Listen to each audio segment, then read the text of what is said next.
You know that feeling, right? You're staring at a circuit board, and it's just this sea of tiny black components that all look exactly the same. Is that a transistor, or maybe a voltage regulator? How are you supposed to know? And more importantly, how do you test it without breaking something? Well, today we're going to crack that case wide open. So let's dive right in. The problem we're up against is actually pretty simple. A lot of these 3-pin components, they're physically identical. Same black plastic body, same 3 little legs, but on the inside, their jobs are worlds apart. For anyone trying to fix stuff, it's a total mystery. I mean, just look at these two. One's a transistor, the other is a voltage regulator. Visually, they're practically twins. But if you try to test them using the same method, you're either going to get totally bogus readings or worse. So yeah, guessing is just not an option here. Okay, so what's the solution? We are going to trade all that guesswork for a method. It's a really simple 2-step process that basically turns you into an electronics detective ready to solve any component mystery you come across every single time. And here it is. I call it the detective's method, and it's all built on one simple mantra: identify, then test. Step 1 is always identification. You find that little part number, you look it up, and you find out what that component's true identity is. Only after you've done that do you move on to step 2, interrogating it with the correct procedure. So the absolute key to step 1 is something called the datasheet. Seriously, just think of it as the component's personal ID file. It tells you everything you need to know: what it is, what each pin does, and how it's supposed to act. And a quick online search for the part number pulls this right up. It's super easy.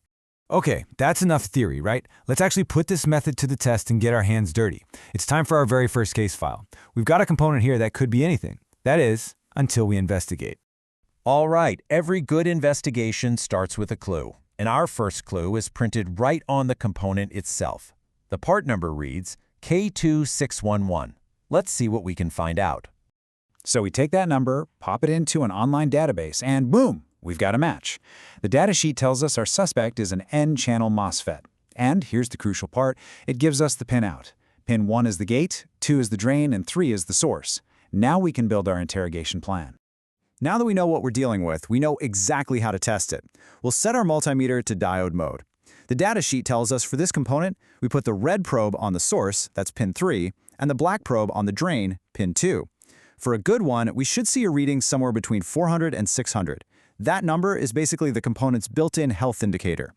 We run the test, and what do you know? The reading is right in that sweet spot. The verdict? This component is perfectly healthy. Case closed. The method works. Simple as that.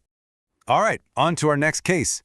This one's a little different, because this time our detective work is going to uncover not just an identity, but a fault. Let's take a look at our new suspect. We check the part number printed right on its face, and we see D24099. That's all we need to get started.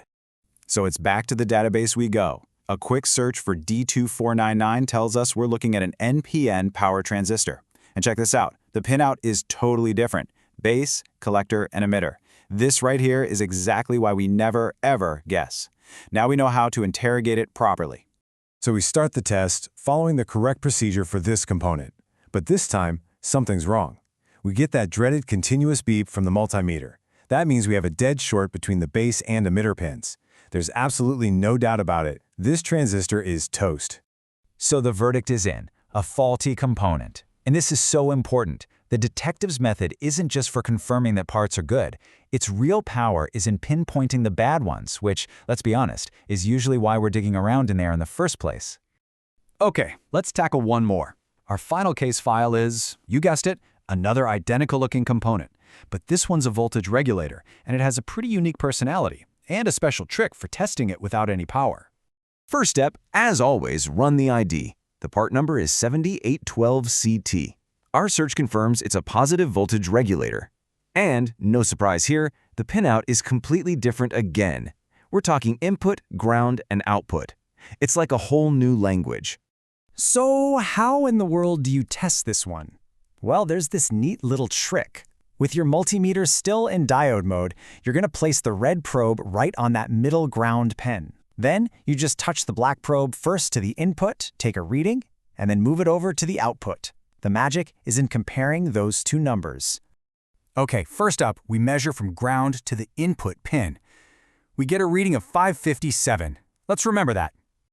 All right, now we keep that red probe right where it is, on ground, and we just swing the black probe over to the output pin. Whoa, look at that! The reading jumps up to 1190.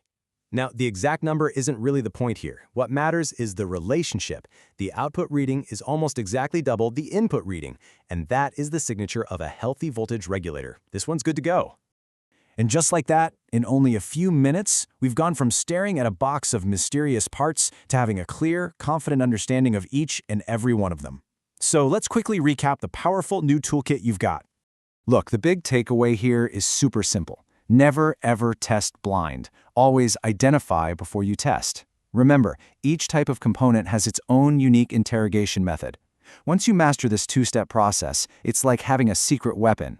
You can find good parts, you can find bad parts, and you can do it with total confidence. You are now officially an electronics detective. So really, there's only one question left to ask. Now that you have this method in your hands, what's the first electronics mystery you're going to go solve?